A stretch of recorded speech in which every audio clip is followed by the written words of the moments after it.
Je souhaitais faire que du diagnostic. Donc, j'ai lutté pour obtenir une salle de diagnostic. Quand on ouvre une clinique, en se disant de la même manière, ça sera du bien pour le patient, Akadosh Baruch Hu, il écoute. Coup de pouce, découvrez le savoir-faire et les idées des entrepreneurs Olim. Raphaël Abergel, Bernard Houry, bonjour et bienvenue. Bonjour, shalom. Alors, on est ravis de vous accueillir parce que vous êtes un peu fond, il faut bien le dire. C'est comme ça que je vais commencer avec vous parce que c'est exactement... Surtout lui, hein. Voilà, surtout lui, paraît-il, c'est lui le responsable. Vous avez monté une clinique dentaire, mais qui fait également... Médico-dentaire, mais qui fait également... médical. Voilà, plus exactement, en plein Corona. Enfin, juste après la sortie du Corona. C'était prévu à votre programme ? Non, il y avait des difficultés à affronter, certainement. Souvent, avec Bernard, on s'est dit, puisqu'on est deux Olé Radash, enfin, deux anciens Olé Radash, on s'est dit, Eretz Israël, ça s'acquiert avec difficulté. On le sait. Il ne faut pas... Israël. Ouais. Vous étiez préparé à acquérir Eretz Israël, on dit mais avec quelles difficultés, vous ne saviez pas? Avec toutes les difficultés, comme une très belle femme que vous voulez courtiser, et vous savez que ça va être difficile. Voilà. Ok. Bon, alors vous avez ouvert il y a 3 mois cette très belle clinique en plein cœur de Florentine. Et ce qui est incroyable dans votre histoire, parce qu'on va dire que vous travaillez main dans la main, c'est que vous vous êtes rencontrés grâce à Kalita. Tout à fait. Kalita, c'est son rôle et il l'assume pleinement. Du départ jusqu'à la fin, en tout cas pour mon cas, que ce soit au niveau de l'équivalence. Vous avez été aidé 2 fois. D'une part pour l'équivalence. Oui, une fois pour l'équivalence, par des personnes comme Esther Blum, que je tiens à remercier, aussi des personnes extérieures comme Alexandra d'Ashdod, qui lui sera la Klita, et une deuxième fois par la rencontre avec Raphaël, le petit coup de pouce qui a fait que ça peut changer de direction totalement. Voilà, alors ça c'est intéressant, je crois que vous étiez adressé à Reuven Adam qui s'occupe du placement. Un garçon exceptionnel, Reuven. Ouais. Enfin, vous tous, vous êtes bien. Non, vraiment, c'est une super équipe. Ok. Alors, super équipe. Et alors, qu'est-ce qu'il vous a conseillé, Reuven? Pourquoi vous avez été le voir? Parce que comme tous les branchés de Kalita, on se dit, va à Kalita, tu trouveras quelque chose. Alors on est venu à Kalita, je vous fais un peu de pub, j'adore ça. Et donc on a été très bien servis. On a beaucoup de gens à la clinique qui ont le label Kalita. C'est-à-dire que vous cherchiez en fait des dentistes, des professionnels, c'est ça, et vous avez en fait passé une annonce auprès de Reuven. Exactement. Et chaque fois qu'il y avait quelqu'un, Reuven nous adressait quelqu'un. Ok, donc aujourd'hui vous avez 10 professionnels de santé près, oui, dans votre équipe et la moitié à peu près sont de chez Kalita, c'est ça? Exactement. C'est déjà pas mal. Bon, enfin une belle rencontre. Et le personnel assistant. Donc, oui, aussi. Voilà. Bon, alors ça c'était pour la petite histoire, c'est assez touchant, donc ça me fait plaisir. Et on voulait vous suivre sur le chemin. On veut faire que du travail de Kalita. De qualité. Ok, alors vous veniez d'Italie à la base. Oui. D'accord, ça veut dire que vous avez encore du travail en Italie. J'ai encore une clinique dentaire là-bas en Italie, oui, sur la côte. Donc, comment vous avez fait pendant le Corona? J'ai pas travaillé pendant plusieurs mois et on n'a pas le choix. C'est un moment historique, donc impossible. D'un autre côté, c'est vrai que quand on fait son alia, franchement, et beaucoup de gens le font, hein, Kalita le sait, il y a ces alias Boeing, entre guillemets, sont insupportables. Mm-hmm. Donc à la fin, c'est vrai que quand on peut s'installer, qu'on fait son alia, on veut s'installer en Israël. C'est beaucoup mieux. Et y rester. Bien rentrer sûr. le soir à la maison, ça c'est quelque chose de voir ses enfants le matin à l'école et rentrer le soir à la maison, c'est vraiment important. Ok, alors est-ce qu'on peut savoir qu'est-ce qu'on y trouve dans cette clinique qui s'appelle Dental Harmonia? En fait, au début... Approchez-moi un tout petit peu, on vous entendra. Je souhaitais faire que du diagnostic. Donc, j'ai lutté pour obtenir une salle de diagnostic radiologique. Ok, ce qui n'existe pas en général dans les cabinets dentaires. Dans les cabinets dentaires, donc on a un scanner, panoramique, et pour l'orthodontie, aussi la céphalométrie. Le status, on a tout fait pour avoir un radiodiagnostic complet. Qu'est-ce que ça permet de faire? Orienter les patients, parce que les patients venaient nous voir, souvent avant qu'il y ait cette clinique, ici en Israël, on achète des devis. Vous voyez, les gens, ils ont des panoplies de devis. Le devis du docteur X, le devis du docteur Y. Il me dit, dites-moi, qu'est-ce que vous pensez de ces devis-là? En fait, on achète du devis. On est collectionneur de devis. Ailleurs, on collectionne les cartes postales. Ici, on collectionne les devis. Ok. Et donc, je me suis dit, bon, et si on pouvait rendre service en trouvant une façon de soigner qui est la bonne pour chaque patient? Lorsque j'ai eu à installer cette idée, on est venu me dire, mais au fait, tu fais du diagnostic, pourquoi tu ne soignes pas, puisque tu peux soigner? Je me suis laissé... Parce que je n'ai pas précisé, mais vous êtes tous les deux, évidemment, chirurgien, dentiste, implantologiste. Ça, c'est rigolo parce que vous avez les mêmes diplômes. Exactement. Voilà, vous avez fait à peu près le même parcours. Donc, Tout. Vous soignez quoi, complètement de la même façon. Et on veut faire que du bon soin. D'accord. Voilà. Donc on se ressemble, on se tient la main et on ne peut pas concevoir de faire quelque chose qui ne soit pas bien. Donc cette pièce de diagnostic, on insiste parce que c'est un peu la particularité de votre clinique. Ça aide vraiment à trouver le meilleur soin possible pour les patients, c'est ça? On essaye de faire le mieux pour le patient. Le patient, il regarde sur 2 écrans tout ce qu'il a dans sa bouche. On ne lui cache rien, rien n'est caché. Et on voit. Et la reconstruction, évidemment, en imagerie également. Absolument. Les empreintes? Les empreintes se font aussi de façon digitale. Donc plus de pattes... Plus de pattes à empreintes, plus de... tout ce qu'on sait sur les empreintes et les pattes. C'est la modernité. Et c'est la précision. Certainement, c'est sûr. Donc vous faites aussi de la parodontologie, des prothèses, vous faites beaucoup de choses. Au laser, bon... on a, comme l'a dit Bernard tout à l'heure, peut-être tu peux parler du laser. Ouais, on a fait l'acquisition d'un laser qui est pratiquement ce qui se fait. Pratiquement, c'est vraiment ce qui se fait de mieux sur le marché. On est capable de traiter à la fois les dents, mais aussi tout ce qui est peau, etc. Esthétique. C'est tout ce qui est esthétique. C'est-à-dire des boutons, on va traiter au laser tout ce qui est bien sûr dentaire. On va même soigner les dents sans la turbine, donc les caries. On t'a fait d'ailleurs un soin au laser. J'ai voulu essayer. Sans anesthésie. Donc c'est vrai qu'on va soigner sans la fameuse turbine et le fameux bruit très caractéristique et que beaucoup de gens en ont horreur. On va aller soigner et traiter les caries sans fraises, comme on a l'habitude de dire. Donc traitement au laser, caries. On traite toute la chirurgie, on traite le post-chirurgical pour améliorer la cicatrisation. Traitement des racines aussi. Traitement des racines, tout très à fait. important. Et on traite aussi le ronflement. On a d'excellents résultats sur le ronflement. C'est-à-dire qu'avec le laser, on va le voile du palais. On va justement aller traiter le voile du palais, la limite entre le palais dur et le palais mou. On va pas rentrer dans la technique, mais déjà dès la première séance, on a une amélioration de la respiration. Et en 2-3 séances, on arrive à faire disparaître 90% des ronflements. Voilà, alors, on a beaucoup insisté sur le côté dentaire de votre clinique, mais il y a aussi tout ce qui est soins du corps. Alors ceci, c'est assez important parce que... Je voudrais, Cathy, insister énormément sur les soins de racines. Ah, les soins de racines. On pour revient vous dire, d'accord. Oui, juste très important. Allez-y. Parce qu'à partir de là, on provoque l'édentement des patients et les dents se déchaussent. C'est-à-dire un traitement de racine inadéquat entraîne à 80% la perte de la dent dans les quelques mois, quelques temps qui suit le traitement de racine. Vous pouvez couronner avec la plus belle couronne une dent, mais dès que les racines ne sont pas traitées convenablement, l'année d'après, vous l'expulsez. Et là, vous ouvrez la porte à l'édentation et tout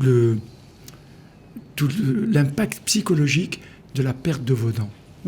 Ouais, c'est un gros impact. Or, pour garder vos dents, il faut de bons traitements de racines. Et un bon traitement de racines, c'est un traitement aseptique, c'est-à-dire pas de microbes. Tout le monde a le goût de javel. Quand on traite les racines, c'est pour tuer les microbes. Avec le laser, c'est 100% de microbes tués. Alors, c'est important de le dire parce que il y a beaucoup de gens pendant le corona qui se sont négligés, qui n'ont pas été chez le dentiste. Il y a je pense aux personnes âgées qui ont eu des problèmes de déchaussement de dents. Il y a eu plein de soucis. Donc là, il faut traiter la racine parce que sinon, ça veut dire que elles vont toutes tomber. Les racines doivent être dégager de tout microbe lorsqu'on fait un traitement de racine. Le maximum. Et celui qui fait le maximum, c'est le laser. Vous envoyez un rayon laser, il n'y a plus de microbes, c'est fini.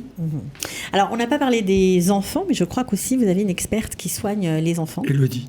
Voilà, qui fait de l'orthodontie. Élodie, qui est une... Non. Pas de l'orthodontie, de dentisterie. Elle fait de la dentisterie. De la pédodontie. Pédodontique. D'accord, autant pour moi. La pédodontie.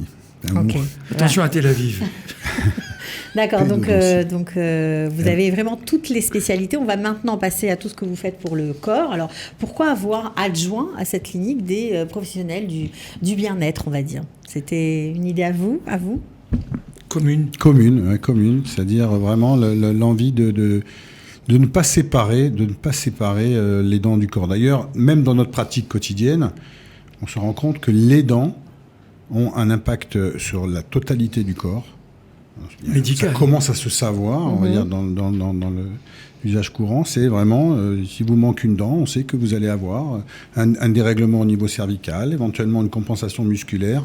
Et donc, c'est une science qu'on appelle la posturologie, par exemple. Donc, le rapport entre les dents et le corps.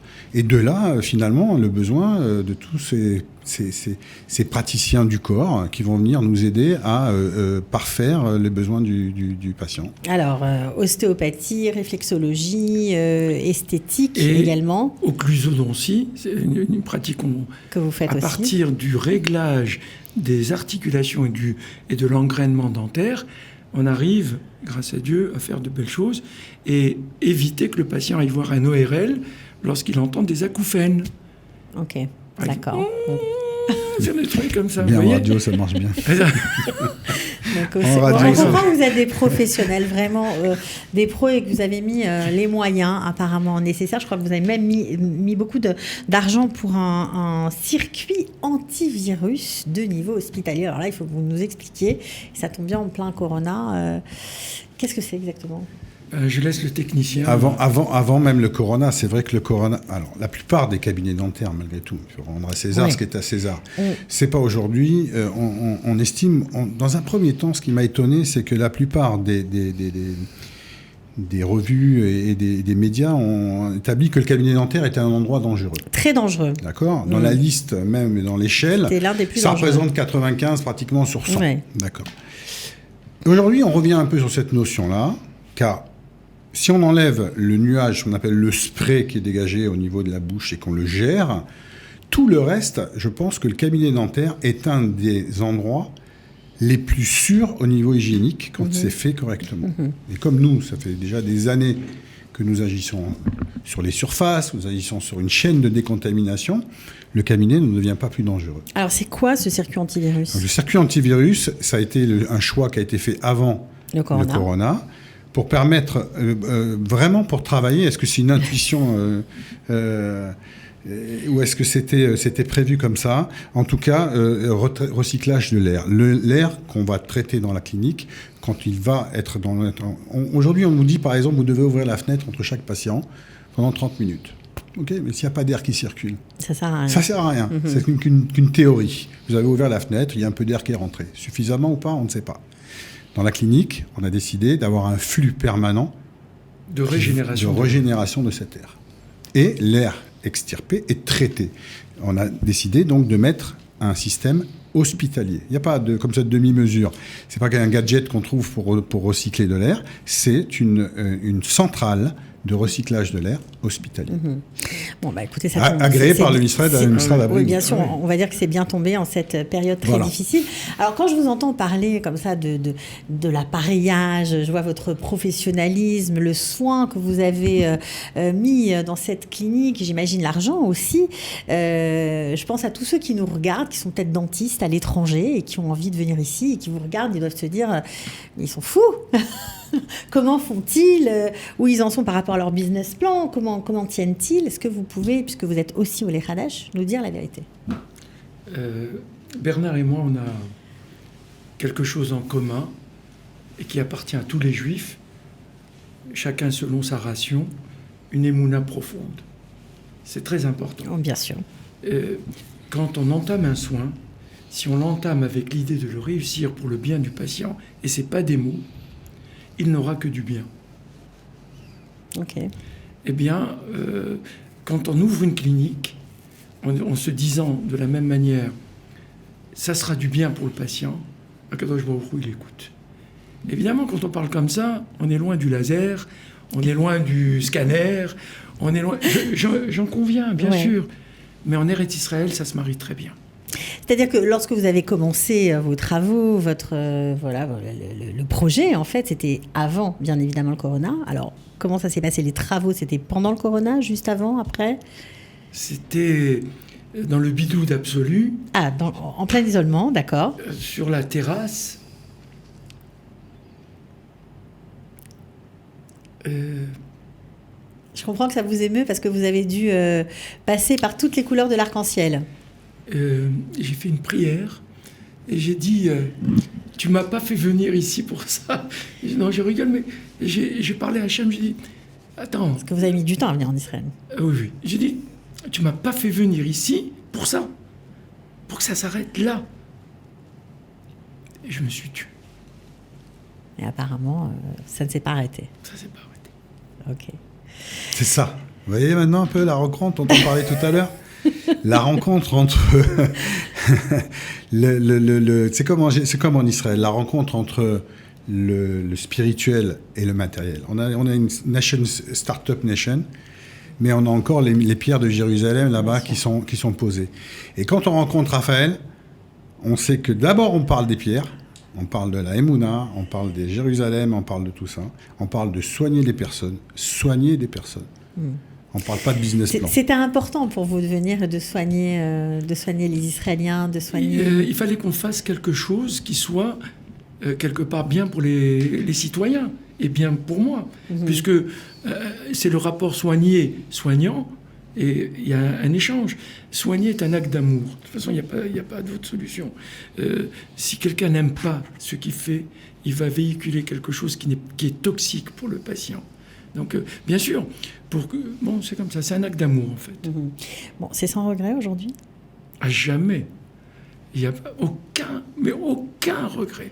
Je suis passé par les pires choses, puisque le Vaad Baït, et puis après, ils se sont ravisés. Ouais. Ils m'ont n'étaient pas contents de vous accueillir, apparemment. Le Vaad Baït, c'est le comité, le syndic. Le syndic, il voulait que je rapatrie tous les appareillages que j'ai mis dans le parking dans la clinique. Alors là, c'était... Finalement, ça s'est arrangé. Ça s'est arrangé. Tout s'arrange au final. Tout. Il faut un peu de patience. Il faut y croire. Il faut y croire, finalement. Bon. C'est ça, le principe. Alors, en tout cas, nous, on était ravis de vous accueillir, de vous mettre un petit peu en lumière, parce qu'on ne vous connaissait pas. En même temps, c'est tout nouveau. Ça fait seulement 3 mois que vous avez ouvert. Donc, on vous souhaite vraiment bonne chance. Be'atzlacha de tout cœur. Je suis sûre que les patients seront au rendez-vous. En tout cas, ceux qui aiment être soignés par le top des praticiens avec du matériel de professionnels. Voilà. Vous avez mis tout votre cœur dans cette clinique. Ça se sent. On vous remercie pour votre sincérité. Et puis, on espère que vous reviendrez dans quelques mois en nous disant que c'était le chemin et que finalement la clinique ne désemplit pas. Voilà, c'est tout ce que je vous souhaite pour l'année qui arrive. Merci, Shana Tova. Shana Tova, que des bonnes choses. Amen, Toda Rabba. Ciao. Merci, Cathy. Bye bye. Coup de pouce, découvrez le savoir-faire et les idées des entrepreneurs Olim.